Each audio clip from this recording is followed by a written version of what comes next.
Hi viewers, அஸ்ஸலாமு அலைக்கம். Welcome to வளர்த்து விடுங்கப்பா சேனல். நம்ம இப்போ வாழையில மீன் பொரியல் தான் நம்ம பார்க்க போகிறோம். அதுக்கு நான் ஒரு 1/2 கிலோ அளவுக்கு நான் ஃபிஷ் எடுத்திருக்கேன். இப்போ நான் ஃப்ரை பண்ணுறதுக்காக தேவையான அளவு சால்ட்டு, சில்லி பவுடர், பெருங்காயத்தூள் இது எல்லாமே சேர்த்து மிக்ஸ் பண்ணி எடுத்து வச்சு நம்ம தோசை தவாவில் ஃப்ரை பண்ணி எடுத்துக்கிடலாம். நம்ம நார்மலாக எப்படி ஃபிஷ் ஃப்ரை செய்வோமோ அதே போல் நம்ம ஃப்ரை பண்ணி எடுத்து வச்சுக்கிடலாம். இப்போ மசாலா செய்கிறதுக்கு நான் ஒரு கடாய் அடுப்பில் வச்சுருக்கேன். 1 ஸ்பூன் அளவு ஆயில் விட்டு 1/4 டீஸ்பூன் சீரகம், 2 காஞ்ச மிளகாய், 1 வெங்காயம் நல்லா ஸ்லைஸ் பண்ணி எடுத்து வச்சுருக்கேன். அந்த வெங்காயத்தையும் அதில் ஆட் பண்ணிக்கலாம். வெங்காயம் ஒரு ஹாஃப் குக்கானா போதும். இப்போ நறுக்கி வச்சுருக்க தக்காளியும் ஆட் பண்ணிக்கலாம்.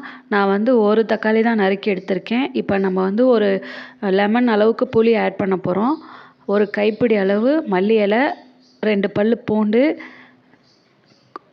ஒரு பிஞ்ச் பெருங்காயத்தூள் இதில் ஆட் பண்ணி நல்லா வதக்கிக்கலாம். இது வதங்குறதுக்கு தேவையான அளவு சால்ட்டு நம்ம சேர்த்துக்கிடலாம். எல்லாமே ஓவர் குக் ஆகணும்னு அவசியம் இல்லை, லைட்டாக நம்ம வதக்கினாலே போதும். இப்போ நெக்ஸ்ட்டு நான் ஒரு 2 சில்லு அளவு தேங்காய் ஆட் பண்ணிக்கிறேன்.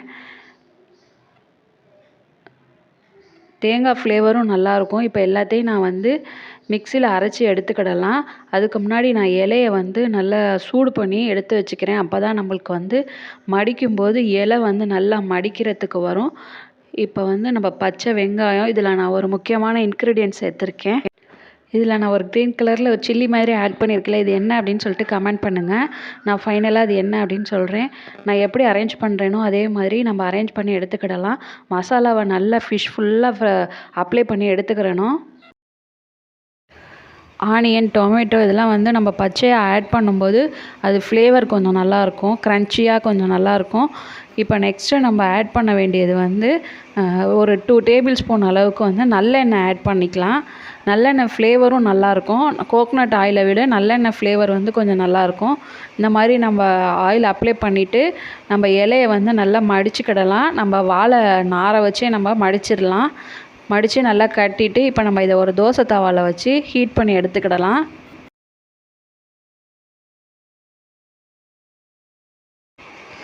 நம்ம கொஞ்சமாக தண்ணி தெளித்து சூடு பண்ணும்போது தான் நம்மளுக்கு உள்ளார இருக்க மசாலா எல்லாமே ஒன்றா வேகும்.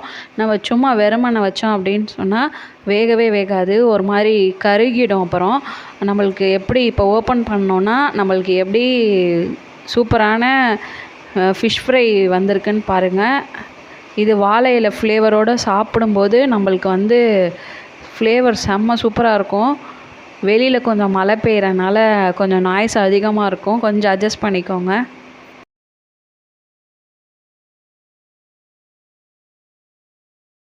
அந்த இன்க்ரீடியன்ட் என்னென்னு கமெண்ட் பண்ணிட்டீங்களா? நான் கண்டிப்பாக கமெண்ட்டில் பார்க்குறேன்.